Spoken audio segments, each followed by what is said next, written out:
مامۆستا فوادم بێن لەسەر یعنی هەردوو دیدەبانن و کۆمکۆژیە دەبوون دەستپێکا کۆمکۆژیە بووی ڕەنگە هاکو بەحث دکن هێزەکە بووی ئاوایە مەزن تێنە بە باژاری عامودێ درێکە کێرەتێک و نەیە تڵمبێلانە جەماوەرێکی سبیل خۆنیشاندانێک ئاشتیانە داردخێ بدۆشکە دەمەوەری ئارمانجکردن بچەکە گرانوەری ئارمانجکردن شرۆڤاتە ژێرە چێ ینی ئارمانجن سەرەکە ئەبعادن وێچنە بێتی سلاف ڕێز شتەڕێ و ژەمێڤانێتەی هێژار گەلەک سپاس يعني وەک خۆرتا گوت يعني ئەو ڕێ نەڕیاگە یەک تێر هەر قامشتو یەک حەسەکێتێک هەر قامشتو حیزام هەیە قوبلەی عامودەیە دوێ دەرا دفتر و دەڕێ يعني نایە ئۆرتا بەلد و جێ وەک دەبێ عالم تێ دەپەر و دەرباس ببێ يعني فأو نشانك بو خياي وك حاضرية جير هاتبو كرن يعني وبوي رنجي بوري بخوينك الجمدي قل لا آفيت كسي سفيل قرونشتين القرابة برشيبون يدو خلجي الدورا وان كومن وأفكار كرن يعني دواري سياسي مرلي بالنري يعني عمود رمزيتك وهي يعني عمود باجارية كمين بو سنة حافظ أسد هرفان 2014 عمود يكمين باجار بشتي درعا خورتي داكتن چالاکی ای دبیست و پنجه مها آداره و یکی نیسانی او قامش لب هفدور درکتن فاو ددیتن انو خورت عموده سر خوا ناطوینن جبر ویکی واندیت عموده بیشینن وقت دبی سری عموده بشکنینن اوه باجار ردن بگمان اوه سست ببن وبفي بيلاني بري خدام فا خورتانا واف كونكوجي تشيبو مخابن يعني اف كاري كرن بري ويش كارنا هاتن كرن يعني كارني خراب هاتن كرن كشتن تشيبون مثلا وك قامش لي وقتا زارجي عبد الله بدرو سيحب او جدي صداقة شارع حياة شون يقدم من هندري مستشفى برين دار او كشتن يعني وان دوي دميدة او هزا وان تنبو وك ملات وكاس يعني عم دزانن عم داد كتن جالاكيا القامش لي 10,000 انسان دردكت بينما ايوان بين سد انسان درنت كت يعني العمود وسا يعني فوقتا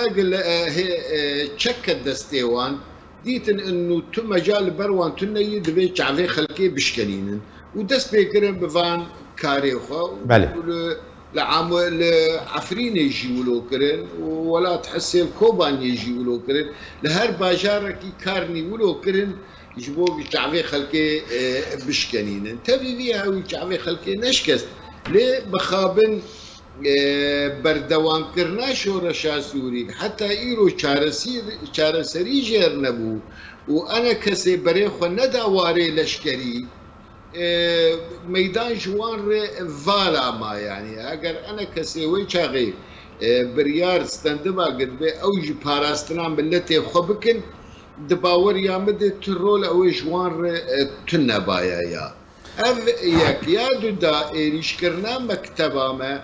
او كتواري سياسي يعني وقتاق مكتب استن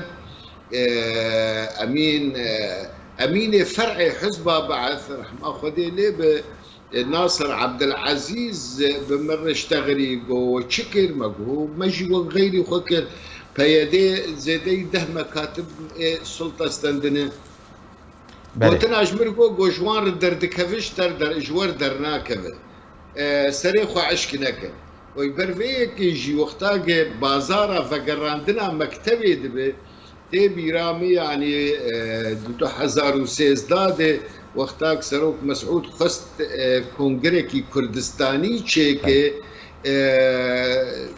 قبل أنا كسي غاليما إبراهيم برو وغاليما الدكتور عبد الحكيم بشار مش قبل كردي سوري وانجي آلداغو أفجروكا مكتبي ويشاغي إثاربو آلداغو شو مكتبي تخازن بس أف مكتب نابه باشا ما مصطفى بمعنى أتخازن بيجم بريار استندنا مكتبه بريارك جم ريجيمي بود اف مكتب نميني وطبعا قلنكي مازن مدى هفالي ما اراس بنجو بخوينك جمدي بتليفوني سر ديوا سرخانيه مكتبه تشتغلي بخوينك جمدي البني سكنين وقول له برداني دور هالكشيان سرخيني او خاني وركرن ودور دورا بينجي كسيد نابينا هفال ودوستاد هاتن قرتن وقال لك اسكنجه بون دنافوان ده هفالني قيادي هبون مكتب سياسي هبون وك هفالي ما محمد خير بنجو يعني امريكا خستن شعبي عمود بشكينن وباور يعمد بشتي اف شورش بردوام وحيوي شاقي شكست يعني طالما شورش شواري لشكريه وانا كسينا شواري لشكريه جهزي نشون والي لشكريه او هز قلس بونده لسر عردي ما مستا فؤاد إلو نحصل درباس من سركم كوجي حتى نهاج بوي دادگاه کرنا انجام دران بکرنا بکولینه که توسیق کرنه چه هاتیه کرن و انجی پیوسته شواره کرن تاکو انجام درن کم کجی عمودی ورن الساده. والله يعني ما بين شي يعني قام روشا خوي ايرو بنرن امي ويش غير بكن قناعتك جوي شاغد ليستك بردوامه وحتى ايرو افيلانانا بردوامن يعني حتى ايرو براي فرهاد جو ام نحسان دنقام لفنبر هيزك كردينه يعني بالعكس وي شاغد تنسيق جدنا بين اوان وريجيم جي قالك ابو ودست بيكرن ضغط انجمنا اجتماعي كردي كرن علما انجمان خست شراكه يا وان نكر يعني وزيدي كرسي ايدان وان نكر يعني لي هات خيا كرنج امريكا تنسيق كرن بالريجيم الري ومكلف دفي انا كسي جساحي درخن يعني وحتى يلو افكار بردوامه يعني ما مستفوات